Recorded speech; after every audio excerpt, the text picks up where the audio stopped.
میں مبلغ بنوں سنتوں کا، خوب چرچا کروں سنتوں کا، ہو کرم بہر خاک مدینہ۔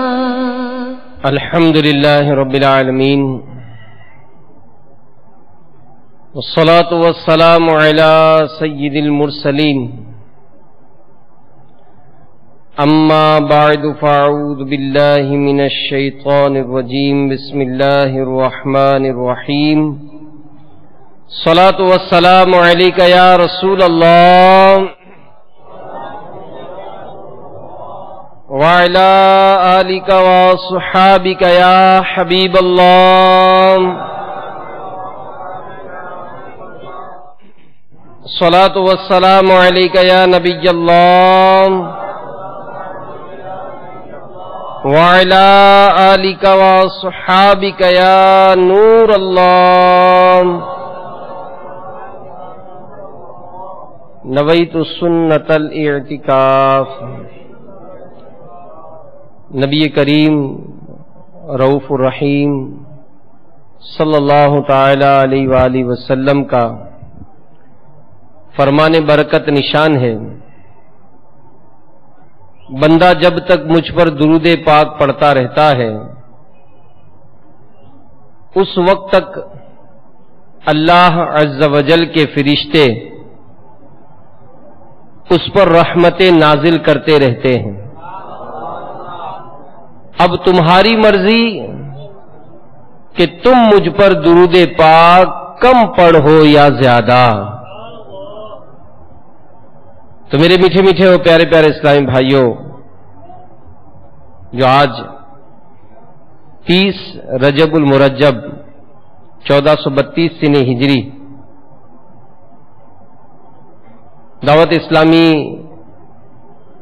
کے مدنی ماحول کی برکتیں لوٹتے ہوئے سحری اجتماع میں حاضر ہیں،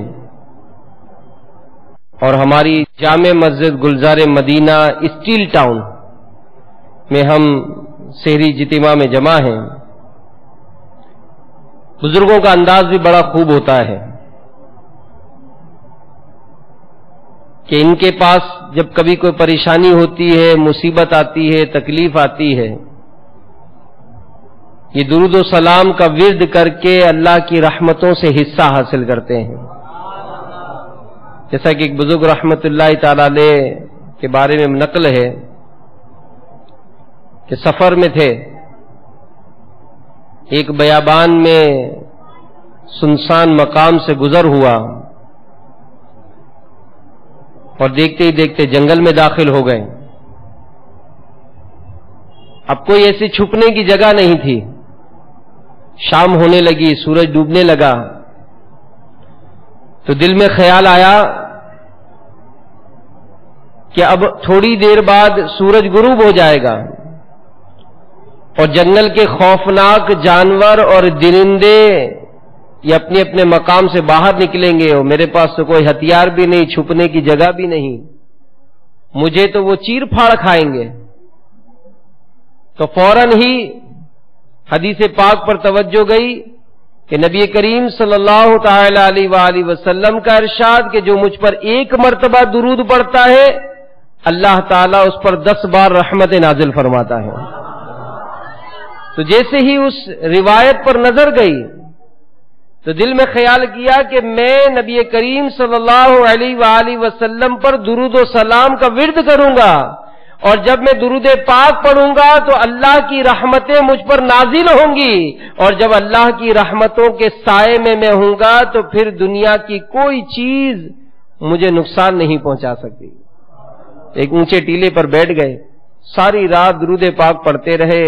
خوفناک درندے جانور قریب سے گزرتے گئے، کسی نے بھی کوئی تکلیف نہیں پہنچائی۔ قربان میں ان کی بخشش کے مقصد بھی زبان پر آیا نہیں، قربان میں ان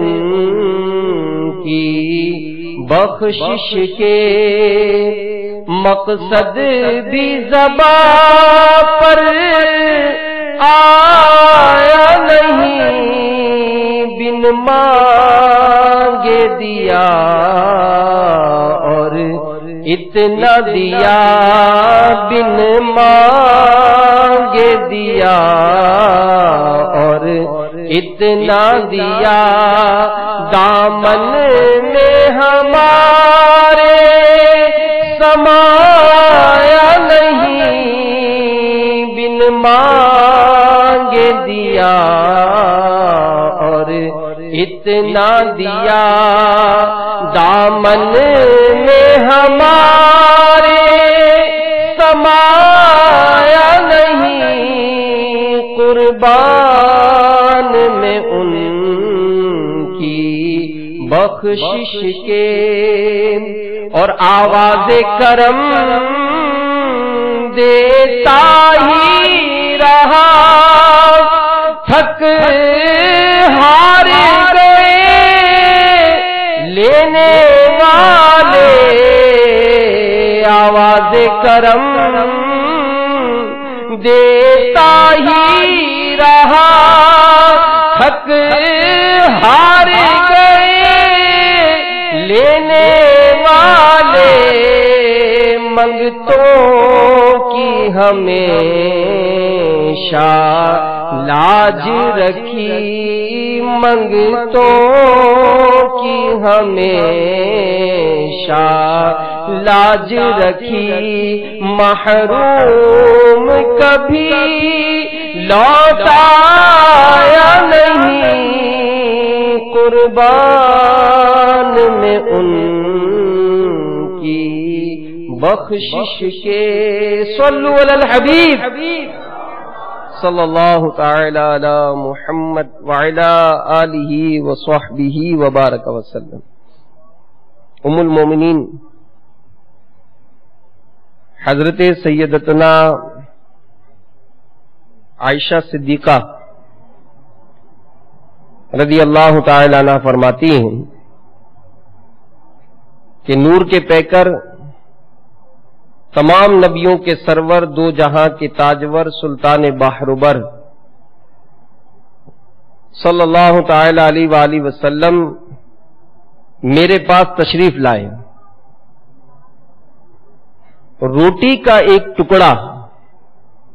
یہ گرا ہوا دیکھا تو اسے اٹھا کر پہنچا اور ارشاد فرمایا کہ اے عائشہ رضی اللہ تعالی عنہا، اللہ عز و جل کی نعمتوں کا احترام کیا کرو، اللہ عز و جل کی نعمتوں کا احترام کیا کرو، اس لیے کہ جب یہ کسی اہل خانہ سے روٹ کر چلی جاتی ہے تو دوبارہ لوٹ کر نہیں آتی۔ میرے میٹھے میٹھے اسلامی بھائیوں اور مدنی چینل کے ناظرین، خدائے رحمان عز و جل کی بے شمار نعمتیں ساری کائنات کے ذرے ذرے پر بارش کے قطروں کی گنتی سے بڑھ کر، درختوں کے پتوں سے زیادہ، دنیا بھر کے پانی کے قطروں سے زیادہ، ریت کے ذروں سے زیادہ ہر لمحہ بن مانگے طوفانی بارشوں سے تیز برس رہی ہیں، جن کو اگر شمار کرنا چاہیں تو شمار کر نہیں سکتے، اور اس کا اعلان خود خدائے حنان و منان عز و جل نے اپنے پیارے کلام قرآن پاک میں اس طرح ارشاد فرمایا ہے۔ میرے آقا امام اہل سنت، مجدد دین و ملت، پروانہ شمع رسالت، امام عشق و محبت، مولانا شاہ امام احمد رضا خان علیہ رحمت الرحمان، اس کا ترجمہ کنز الایمان شریف میں کچھ یوں فرماتے ہیں، اور اگر اللہ عز و جل کی نعمتیں گنو تو انہیں شمار نہ کر سکو گے۔ تو پھر اس کائنات میں جو شرف و فضیلت انسان کو حاصل ہے، اس سے پتہ چلتا ہے کہ بندہ کسی وقت، کسی بھی لمحے، کسی بھی حالت میں، بلکہ کسی صورت میں اپنے خالق و مالک عز و جل کی بے حد و بے شمار نعمتوں سے بے تعلق نہیں ہو سکتا۔ یعنی ہر وقت بندہ اللہ تعالی کی رحمتوں اور نعمتوں کے سائے میں ہے، اور اس کا اندازہ اگر غور کریں تو ہر چیز میں ہے۔ ہم ایک چیز لے لیتے ہیں، ایک لقمہ، کتنے لقمے نہیں، ایک لقمہ، ہم نہ جانے دن میں کتنے لقمے کھاتے ہیں، لیکن ایک لقمے پر توجہ کریں کہ یہ ایک لقمہ جو ہم منہ میں داخل کرتے ہیں، یہ اس ایک لقمے میں اللہ تعالیٰ کی کس قدر نعمتیں پوشیدہ ہیں، کن کن مراحل سے گزر کر وہ لقمہ اس قابل بنتا ہے کہ اس سے غذا حاصل کی جائے۔ ان پر غور کیجئے۔ لقمہ دو چیزوں کا مجموعہ ہے، روٹی اور سالن۔ روٹی آٹے سے بنتی ہے، آٹا بنتا ہے گندم سے، سالن جو بنتا ہے یہ سبزی یا گوشت کا ہوتا ہے۔ جن جانوروں کے گوشت سے سالن بنایا جاتا ہے ان کی نشو نما گھاس وغیرہ سے ہوتی ہے، سبزی ہو یا گھاس ہو، ان کی پیداوار زمین سے ہوتی ہے۔ المختصر، روٹی اور سالن کے حصول کا جو ذریعہ ہے یہ زرعی پیداوار ہے، اور زرعی پیداوار جو پیداوار ہوتی ہے اس کا زمین اور آسمان کا اس میں بڑا دخل ہے، کیونکہ اناج اور سبزیوں اور ان کے ذائقوں کے لیے سورج کی حرارت، چاند کی کرنوں، ہواؤں، بادلوں، بارشوں، دریاؤں اور سمندروں کی ضرورت ہوتی ہے، اور سمندروں سے بخارات اٹھتے ہیں، بادل بنتے ہیں، ان سے بارش برستی ہے، وہ کھیتوں کو سیراب کرتی ہے، کھیتیاں پک کر تیار ہوتی ہیں، پھر انہیں کاٹا جاتا ہے، ہیوی مشینری سے گندم سے چھلکا الگ کیا جاتا ہے، اور گندم کو پیسنے کے لیے ٹرکوں اور پر لاد کر ملوں اور آٹے کی چکیوں پر بھیجا جاتا ہے، اور گندم پیسنے کے لیے لوہے کی مشینوں اور سالن بنانے کے لیے ایندھن کی ضرورت ہوتی ہے۔ اور خدائے رحمان عز و جل نے زمین میں لوہے کے معدنیات بھی رکھے ہیں، ایندھن کے حصول کے لیے زمین میں کوئلہ رکھا ہے، قدرتی گیس اور تیل کی پیداوار کی ہے، جنگلات میں درخت اگائے ہیں۔ الغرض زمین و آسمان، چاند و سورج، ستارے و بادل، سمندر و دریا، بارش و ہوائیں، اناج و سبزیاں، سب چیزیں اس ایک لقمے کی تیاری میں اپنا اپنا کردار ادا کر رہی ہیں۔ اگر ان میں سے کوئی ایک چیز نہ ہو تو زرعی پیداوار بند ہو جائے، پھر بندہ اس لقمے کو منہ میں رکھتا ہے تو اس سے لطف اندوزی کے لیے زبان میں ذائقے کی حس پیدا کی ہے، اور زبان میں ایک ایسا لعاب رکھا ہے جو اس کو ہضم کرنے میں معاون ثابت ہوتا ہے، اسے چبانے کے لیے دانت عطا کیے ہیں۔ اب ہم نے وہ لقمہ اپنے منہ میں داخل کیا، بس اب یہاں پر آ کر انسان کا کام ختم ہو جاتا ہے، اب جسم کا کام شروع ہوتا ہے۔ کیا؟ معدہ یہ لقمے کو پیستا ہے، جگر اس سے خون بناتا ہے، فضلہ انتڑیوں اور مثانے میں چلا جاتا ہے، اور یوں اس لقمے سے انسان کے جسم کی نشو نما ہوتی ہے۔ آنکھ، ناک، کان، ہاتھ، پیر، سب کو اسی سے غذائیت ملتی ہے، اسی سے چربی بنتی ہے، اسی سے گوشت بنتا ہے، اسی سے ہڈیاں بنتی ہے، اسی سے خون بنتا ہے، اور اسی سے انسان زندہ رہتا ہے۔ اس قدر نعمتوں کا ہجوم ہے۔ تقاضا کیا کرتا ہے ان نعمتوں کا ہجوم؟ کہ بندہ کے ہر سانس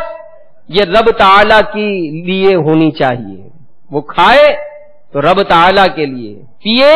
تو رب تعالی کے لیے، چلے تو رب تعالی کے لیے، دیکھے تو رب تعالی کے لیے، سنے تو رب تعالی کے لیے، بولے تو رب تعالی کے لیے، سوئے تو رب تعالی کے لیے. الغرض اے بندے، جس رب عز و جل نے تجھے اس قدر نعمتوں سے مالا مال کیا، ہونا تو یہ چاہیے کہ تیرا جینا اور مرنا صرف اور صرف اپنے رب کے لیے ہونا چاہیے. میٹھے میٹھے اسلامی بھائیوں، یہ ایک لقمے کی بات ہے. اس کے علاوہ بھی بے شمار نعمتیں ہیں، اور ان میں کثیر نعمتیں وہ ہیں جو بن مانگے عطا ہوئی ہیں، تو کچھ طلب کرنے پر بخشی گئی ہیں. ایک طرف ظاہری نعمتیں ہیں تو دوسری طرف باطنی نعمتوں کا طویل سلسلہ ہے. تو گویا بندہ اس نعمتوں کے سمندر میں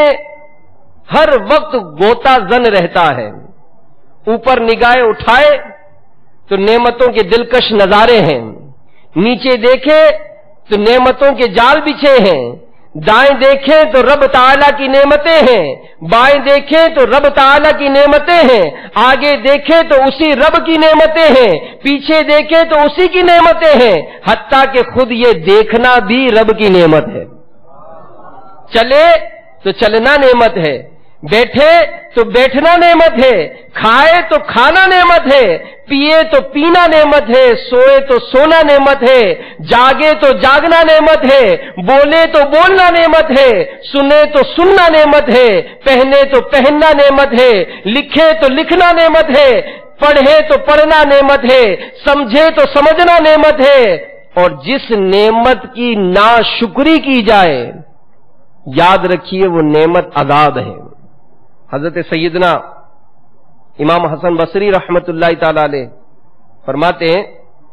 کہ بے شک اللہ عز و جل جب تک چاہتا ہے اپنی نعمت سے لوگوں کو نفع یعنی فائدہ پہنچاتا رہتا ہے، اور جب اس کی ناشکری کی جاتی ہے تو وہ اسی کو ان کے لیے عذاب بنا دیتا ہے. تو بہرحال میرے میٹھے میٹھے اسلامی بھائیوں، جب بندہ دنیاوی طور پر بھی اگر کسی سے کسی بھی قسم کا فائدہ حاصل کرتا ہے، جیسے آپ اگر کسی ڈپارٹمنٹ میں جاب کرتے ہیں تو ہر ایک اپنے اس ڈپارٹمنٹ کے لیے مخلص بنتا ہے. اگر کسی فیکٹری میں کام کرتے ہیں تو آپ کو چونکہ آپ کا سیٹ مہینے کی تنخواہ دیتا ہے، لہذا آپ اس سیٹ کے مخلص بننے کی کوشش کرتے کہ جتنا میں اس کا اوبیڈینٹ بنوں گا، جتنا فرما برداری کے ساتھ، جتنا دل لگا کر میں اس کا کام کروں گا، وہ مجھے نہ صرف میری تنخواہ دے گا بلکہ اور زیادہ مجھ پر نوازشات کی جائیں گی. یہ دنیاوی کانسیپٹ ہے کہ دنیاوی طور پر بھی یہ دیکھا جاتا ہے کہ انسان جس سے کچھ فائدہ حاصل کرتا ہے وہ اس کا شکر گزار بنتا ہے. تو بندہ تو اللہ تعالیٰ کی رحمتوں نعمتوں کے سائے میں ہر وقت ہے، تو اس کو اپنے رب عز و جل کا کتنا بڑا شکر گزار بندہ بننا چاہیے. امیر المومنین حضرت سیدنا علی المرتضی شیر خدا کرم اللہ تعالی وجہہ الکریم نے اہل ہمدان میں سے ایک شخص سے ارشاد فرمایا، بے شک نعمت کا تعلق شکر کے ساتھ ہے، اور شکر کا تعلق نعمتوں کی زیادتی کے ساتھ ہے. یہ دونوں ایک دوسرے کو لازم ہیں. پس اللہ تعالی کی طرف سے نعمتوں کی زیادتی اس وقت تک نہیں رکتی جب تک بندے کی طرف سے شکر نہ رک جائے. بندہ یہ دیکھے کہ میں نے نعمتیں تو پائیں، میں آنکھ سے دیکھ بھی رہا ہوں، زبان سے بول بھی رہا ہوں، کان سے سن بھی رہا ہوں، ہاتھ سے پکڑ بھی رہا ہوں، پاؤں سے چل بھی رہا ہوں، کھانا کھاتا ہوں، کھانا ہضم ہو جاتا ہے، جس طرح سے بھی مجھے نعمتیں ملتی ہیں میں پا لیتا ہوں. تو اے بندے غور کر کہ جس رب عز و جل نے تجھے اس قدر نعمتوں سے مالا مال کیا، کیا اپنے رب کا شکر گزار بندہ بھی بنا؟ تو بندے پر واجب ہے کہ خدا کی نعمتوں کا شکر ادا کرتا رہے. چنانچہ اللہ تبارک و تعالی پارہ 2 سورہ بقرہ کی آیت نمبر 172 میں ارشاد فرماتا ہے، یا ایھا الذین آمنوا کلوا من طیبات ما رزقناکم واشکروا للہ ان کنتم ایاہ تعبدون۔ ترجمہ کنز الایمان کہ اے ایمان والو کھاؤ ہماری دی ہوئی ستھری چیزیں اور اللہ کا احسان مانو اگر تم اسی کو پوجتے ہو۔ تو رب تعالی کا احسان مانیں، رب تعالی کا شکر ادا کریں، اور یاد رکھیے کہ یہ رب تعالی کی نعمتوں پر شکر کرنا یہ نعمتوں میں زیادتی کا باعث ہے۔ حضرت سیدنا عطار قرشی رضی اللہ تعالی عنہ سے مروی ہے کہ حضور نبی کریم نور مجسم شاہ بنی آدم صلی اللہ تعالی علیہ وآلہ وسلم نے ارشاد فرمایا، اللہ عز و جل اپنے بندے کو شکر کی توفیق عطا فرماتا ہے تو پھر اسے نعمت کی زیادتی سے محروم نہیں فرماتا، کیونکہ اس کا فرمان عالی شان ہے۔ ترجمہ کنز الایمان اگر احسان مانو گے تو میں تمہیں اور دوں گا۔ تو رب تعالیٰ کی یہ نعمتیں جو ہم نے پائی ہیں، جو پاتے ہیں، کھانا کھا کر آئے ہیں، پیاس لگی تو پانی مل گیا، کیا ان نعمتوں کو پانے کے بعد اس رب کریم عز و جل کا شکر ادا کیا؟ غور کریں۔ تو اگر ایسا نہیں ہے تو آئیے میں آپ کو ایک دعائے شکر عرض کر دیتا ہوں۔ الحمدللہ شیخ طریقت امیر اہل سنت کا یہ سال ہا سال سے معمول دیکھا ہے، فرض نماز کے بعد آپ پابندی کے ساتھ یہ دعا کرتے ہیں۔ تو آپ بھی دعوت اسلامی کے مدنی ماحول سے منسلک ہیں، محبت کرتے ہیں، تو آئیے یہ دعا ہم سب سن لیتے ہیں اور نیت بھی کر لیں۔ ہے بڑی پیاری دعا کہ حضرت سیدنا ابو عبداللہ محمد علیہ رحمت اللہ القوی سے روایت ہے کہ سید المبلغین رحمت للعالمین صلی اللہ تعالی علیہ وآلہ وسلم یہ دعا کیا کرتے تھے، اللہم اعنی علی ذکرک و شکرک و حسن عبادتک۔ ترجمہ، اے اللہ عز و جل اپنے ذکر، شکر اور اچھی عبادت پر میری مدد فرما۔ الحمدللہ امیر اہل سنت کا معمول دیکھا ہے کہ ہر فرض نماز کے بعد امیر اہل سنت دعا فرماتے ہیں، اللہم اعنی علی ذکرک و شکرک و حسن عبادتک۔ تو یہ دعا اگر یاد نہیں یاد کر لیں، اور یاد کرنے کی ایک بہترین جو ذریعہ ہے دعوت اسلامی کے مدنی قافلوں میں سفر کرنے میں، کیونکہ بے شمار ایسے معاملات ہیں روزمرہ کے کہ جو ہمیں سیکھنے چاہیے، لیکن بدقسمتی سے آج دنیاوی معاملات میں کچھ اس قدر مصروفیت کا معاملہ رہتا ہے کہ سنت آداب یہ سیکھنے کے لیے وقت نہیں نکالا جاتا۔ تو مہینے میں صرف 3 دن سنتوں کی تربیت کے مدنی قافلوں میں سفر کریں، دیکھیں آپ اپنی زندگی میں کیسی خوشگوار تبدیلی محسوس کریں گے۔ اور پھر میرے میٹھے میٹھے اسلامی بھائیوں، مدنی چینل کے ناظرین، جب بندہ شکر کرتا ہے نا، ایک تو چیز ملی، شکر کیا، تو سامنے والا اگر ہم کسی سے کوئی چیز ہمیں وہ تحفے میں دے، ہم نے شکر ادا کر دیا، اس کا شکریہ کہہ دیا، تھینک یو بول دیا، مذہبی ذہن ہے، مدنی ذہن ہے تو جزاک اللہ بول دیا، وہ بولنا بھی چاہیے۔ بلکہ یہاں تک امیر اہل سنت کا معمول دیکھا ہے کہ اگر بچے سے بھی کوئی بچہ بھی آپ کو کوئی چیز پیش کرتا ہے تو آپ اس کو بھی جواباً جزاک اللہ کہتے ہیں۔ اور 12 مدنی مذاکروں میں تربیت بھی فرمائی کہ اگر کوئی والد ہے اور والد اپنے بچے سے بھی کوئی چیز لیتا ہے تو جواب میں اس کو جزاک اللہ کہیں۔ ماں اپنے بچے سے پانی پیش کرتا ہے بیٹا اس کو، تو ماں جب پانی لے تو اس کو جزاک اللہ کہہ کر اس کو دعا دے کہ اللہ تجھے بہترین جزا دے۔ تو خیر شکر ادا کرنے میں فائدہ کیا ہے؟ حضرت سیدنا ابو عقیل علیہ رحمت اللہ الوکیل فرماتے ہیں کہ میں نے حضرت سیدنا بکر بن عبداللہ رحمت اللہ تعالی علیہ کو فرماتے سنا کہ بندہ جب بھی الحمدللہ کہتا ہے تو الحمدللہ کہنے کی برکت سے اس کے لیے نعمت لازم ہو جاتی ہے۔ ایک نعمت ملی، بندے نے کہا الحمدللہ، تو فرماتے ہیں کہ الحمدللہ کہنے کی برکت سے اس کے لیے نعمت لازم ہو جاتی ہے۔ میں نے پوچھا اس نعمت کا بدلہ کیا؟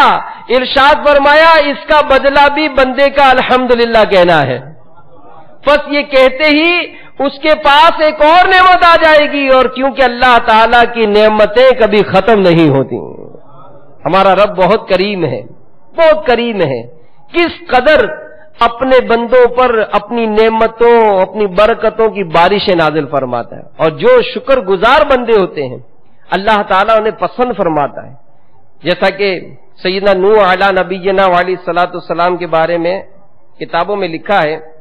کہ آپ کو عبدن شکورا، یہ قرآن پاک میں فرمایا گیا ہے، یعنی بڑا شکر گزار بندہ۔ تو علماء فرماتے ہیں کہ اس لیے فرمایا گیا کہ آپ اعلیٰ نبینا علیہ الصلوۃ والسلام جب بھی نیا لباس پہنتے یا کھانا تناول فرماتے تو اللہ عز و جل کا شکر بجا لاتے۔ اب شکر بجا لانے میں یوں بظاہر کو وقت نہیں لگتا ہے، لیکن ظاہر ہے جتنا بڑا کام ہوگا تو شیطان اس قدر رکاوٹیں ڈالے گا کہ آپ اعلیٰ نبینا علیہ الصلوۃ والسلام جب بھی نیا لباس پہنتے یا کھانا تناول فرماتے تو اللہ عز و جل کا شکر بجا لاتے۔ اب شکر بجا لانے میں یوں بظاہر کو وقت نہیں لگتا ہے، لیکن ظاہر ہے جتنا بڑا کام ہوگا تو شیطان اس قدر رکاوٹیں ڈالے گا۔ کھانا بھی مل جاتا ہے، پہننے کو کپڑے مل جاتے ہیں، سونے کو بستر مل جاتا ہے، نیند مل جاتی ہے۔ کس قدر بندے کی نعمت ہے، یعنی اگر ہمارے پاس بظاہر نعمتوں کا ہجوم ہے، آنکھیں ہیں، کان ہیں، زبان ہے، اب اس نعمت کی قدر کون بتائے ہم کو؟ آپ کے پاس آنکھیں ہیں، آپ دیکھ سکتے ہیں، الحمدللہ جی میں دیکھ سکتا ہوں۔ ان نعمتوں کی قدر کس کو پوچھیں؟ جو نابینا ہے، اس نابینا کو پوچھیں کہ یہ آنکھیں کس قدر بڑی نعمتیں ہیں۔ آپ چلے جی کان آپ کے بہت ماشاءاللہ آواز سن سکتے ہیں، اور اس میں کوئی ہمارا لحاظ نہیں کہ ہم اس سے کیا سن رہے ہیں، لیکن اس سننے کی برکت کس قدر زیادہ ہے، یہ کتنی بڑی نعمت ہے، یہ کسی بہرے سے پوچھیں جو سن نہیں سکتا۔ آپ کے ہاتھ چلتے ہیں، جس طرح آج ہاتھوں کا استعمال کرتے ہیں کر رہے ہیں، لیکن یہ ہاتھ کس قدر بڑی نعمت ہے،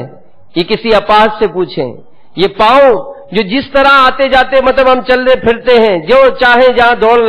لگا رہے ہیں، لیکن یہ پاؤں کس قدر بڑی نعمت ہے، یہ کسی لولے لنگڑے سے پوچھیں۔ تو ہم اسی طرح اگر دیکھا جائے تو معاشرے میں کئی ایک کو بڑی مطلب اچھی نعمتیں ملتی ہیں، جیسے بعض ایسے لوگ ہوتے ہیں کہ جن کے گرد لوگ آ کر جمع ہوتے ہیں کہ جناب ان کی ساتھ بیٹھنے میں مزہ آتا ہے، کچھ گفتگو ہو جائے، کچھ ایسی شخصیت ہوتی ہے، کچھ ایسا اٹریکشن ہوتا ہے کہ جس کے سبب لوگ آپ کے پاس آتے ہیں، لیکن آپ اگر وہ صحبت آپ کی پائے تو ہونا کیا چاہیے کہ آپ اس کو نیکی کی دعوت دیتے ہیں، انہیں سنتیں سکھاتے ہیں، انہیں کچھ اچھی اچھی باتیں کرتے ہیں۔ لیکن یہاں تو معاملہ ہی الٹا ہوتا ہے کہ اگر چند لوگ جمع ہو جاتے ہیں تو جناب کسی کی غیبت شروع ہو گئی، کسی پر بہتان لگا دیا، کسی کی بدگمانیاں شروع کر دی، اور کسی کے ساتھ مطلب عجیب و غریب معاملات، مطلب ہماری بیٹھکوں اور ہماری گفتگو کا اگر ہم خود ہی آپریشن کریں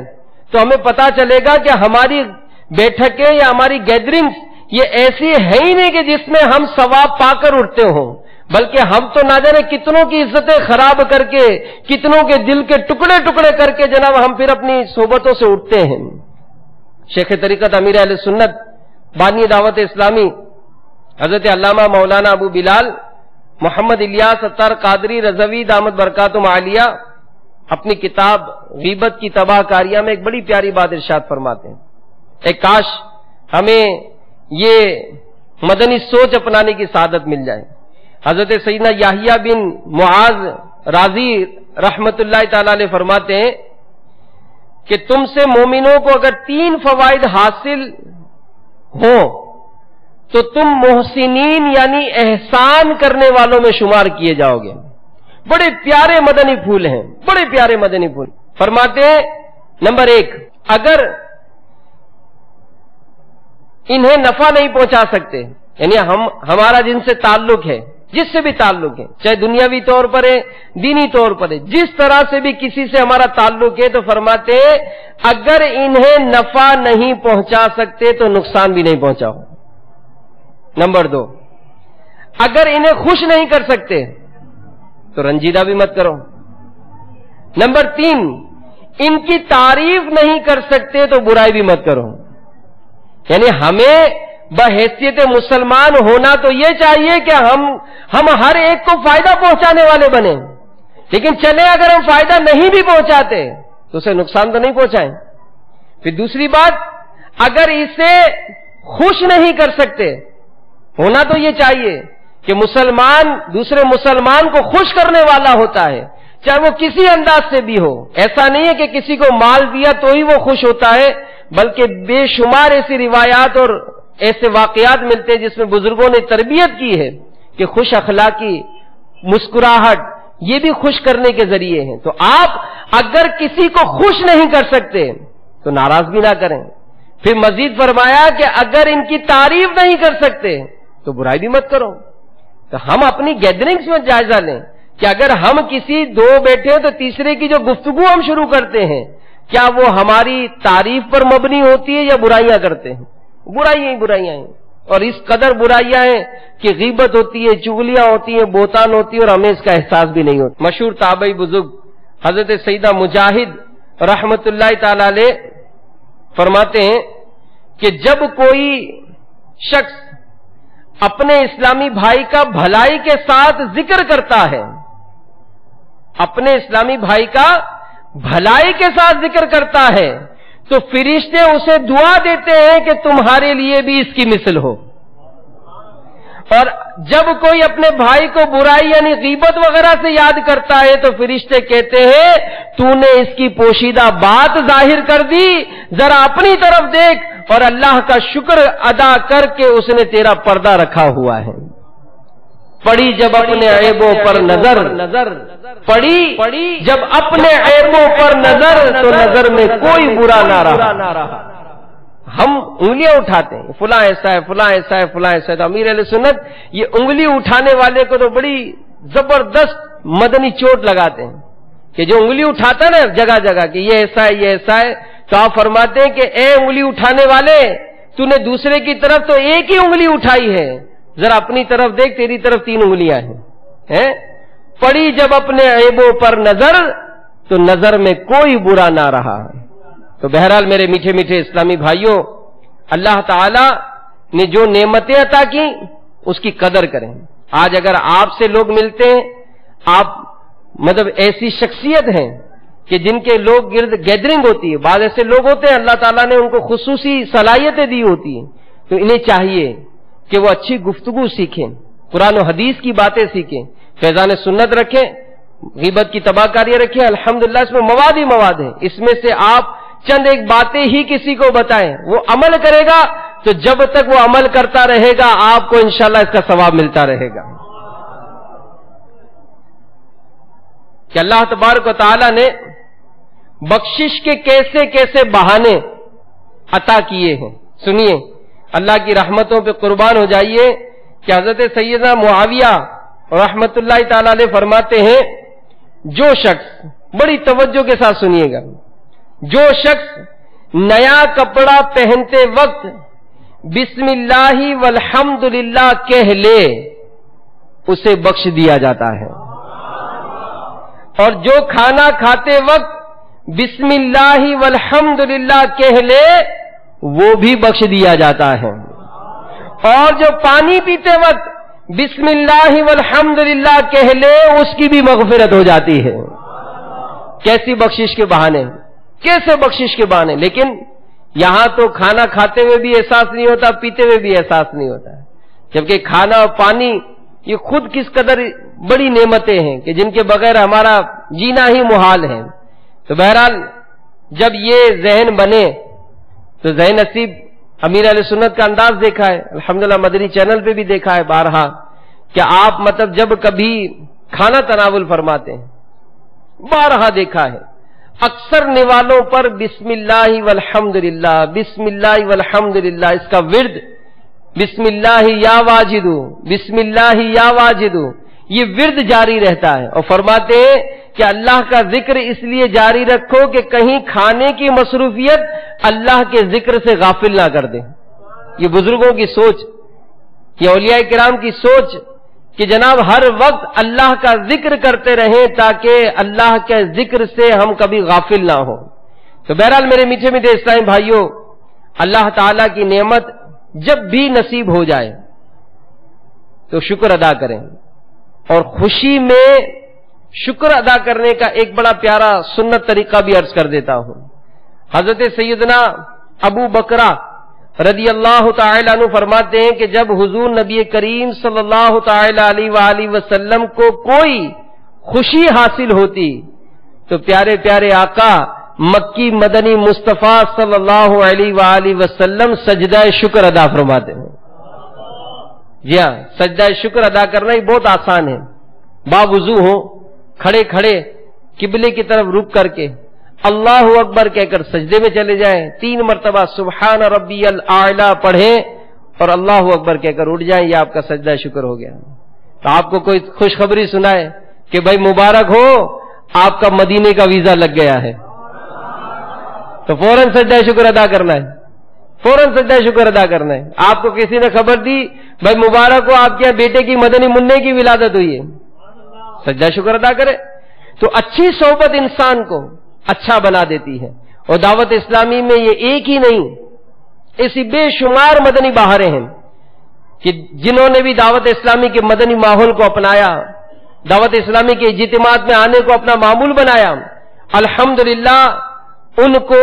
اس کی برکتیں نصیب ہوئیں۔ ایک اسلامی بھائی کا حلفیہ یعنی بقسم بیان ہے کہ میں داؤد انجینئرنگ کالج کا طالب العلم ہوں، برے اور بد عقیدہ لوگوں کی صحبتوں نے مجھے نظریات کے معاملے میں ذہنی کشمکش میں مبتلا کر دیا تھا، میں فیصلہ نہیں کر پا رہا تھا کہ کون سیدھے راستے پر ہے۔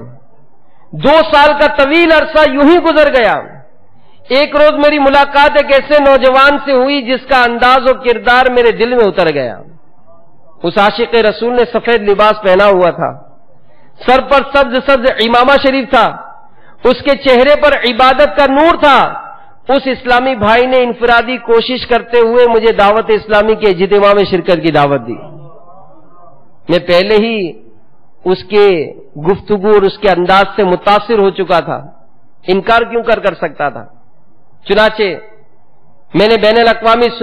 سنتوں پر اجتماع میں شرکت کی۔ اتنا بڑا میں نے جب اجتماع دیکھا تو آنکھیں یہ منظر دیکھ کر ہی ڈبڈبا گئیں، اور میرے دل نے گواہی دی کہ یہی اہل حق ہیں۔ جب اجتماع کے آخر میں بیان ہوا، جو امیر اہل سنت نے بیان فرمایا، اللہ عز و جل کی خفیہ تدبیر، جب وہ بیان وہ اسلام میں کہتے ہیں سنا میں نے تو میرے رونگٹے کھڑے ہو گئے۔ پھر رقت انگیز دعا نے ایسا اثر کیا کہ میری زندگی تبدیل ہو گئی۔ میں پہلے حیوان تھا، دعوت اسلامی کے مدنی ماحول نے مجھے انسان بنا دیا۔ آج میں اپنے دل میں کثرت سے نیکیاں کرنے کا جذبہ پاتا ہوں، چہرے پر سنت کے مطابق داڑھی شریف سجا لی، قرآن پاک حفظ کرنے کی بھی نیت ہے۔ اور ایک اہم بات کہ جب میں اجتماع میں شرکت کے لیے اپنے گھر سے نکلا تھا، میرے والد اور والدہ کے ہاتھ پر فالج کا حملہ ہوا تھا، ذرا سا بھی ہاتھ نہیں ہلا سکتے تھے۔ اجتماع میں دعا کی برکت سے ان کے فالج زدہ ہاتھ بھی ٹھیک ہو گئے۔ تو دعوت اسلامی کا مدنی ماحول ایسا بابرکت ماحول ہے، اور اس پرفتن دور میں دعوت اسلامی کا مدنی ماحول یہ بھی اللہ کی ایک بہت بڑی نعمت ہے، بہت بڑی نعمت ہے کہ ہم دیکھیں کہ اس ایسے ماحول میں، ایسے معاشرے میں، جبکہ مسجدوں سے بھی دور طرح طرح کے فیشن، طرح طرح کی برائیاں اور نہ جانے کیسے کیسے گناہوں کا بازار یہ گرم ہے، ایسے میں الحمدللہ دعوت اسلامی کا یہ مدنی ماحول کہ جو مسجدوں کو آباد کرنے کا ذہن دیتا ہے، لوگ رمضان کے روزے رکھنے کے لیے مطلب پسو پیش کرتے ہیں، اور دعوت اسلامی کے مدنی ماحول میں جب سے رجب شریف کا چاند نظر آیا، رجب شعبان کے روزوں کی تحریک شروع ہو گئی، اور بے شمار اسلامی بھائی ایسے ہیں الحمدللہ جو رجب اور شعبان کے پورے روزے رکھ رہے ہیں، اسلامی بہنیں گھروں میں رکھ رہی ہیں. یہ سب دعوت اسلامی کے مدنی ماحول کی برکت ہے. بلکہ ابھی 27ویں جو بھی گزری رجب شریف، تو دعوت اسلامی کا چونکہ مختلف شعبہ جات میں کام ہے، پاکستان بھر کی جیلوں میں جہاں جہاں دعوت اسلامی کی ترکیب ہے، الحمدللہ قیدیوں نے بھی 27 رجب المرجب کا روزہ رکھا.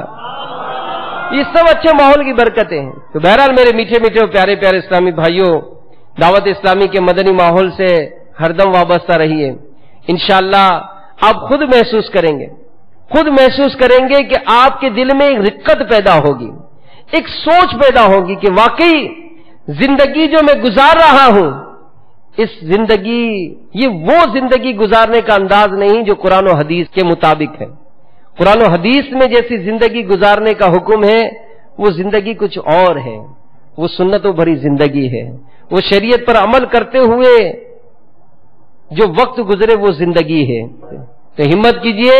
اور دعوت اسلامی کے ساتھ اوڑھنا بچھونا اپنا لیجئے انشاءاللہ. اللہ تبارک و تعالی ہم سب کو دنیا اور آخرت کی برکتوں سے مالا مال فرمائے. آمین بجاہ النبی الامین صلی اللہ علیہ وآلہ وسلم. مبلغ بنو سنتوں کا خوب چرچا کروں سنتوں کا، ہو کرم بہر خاک مدینہ.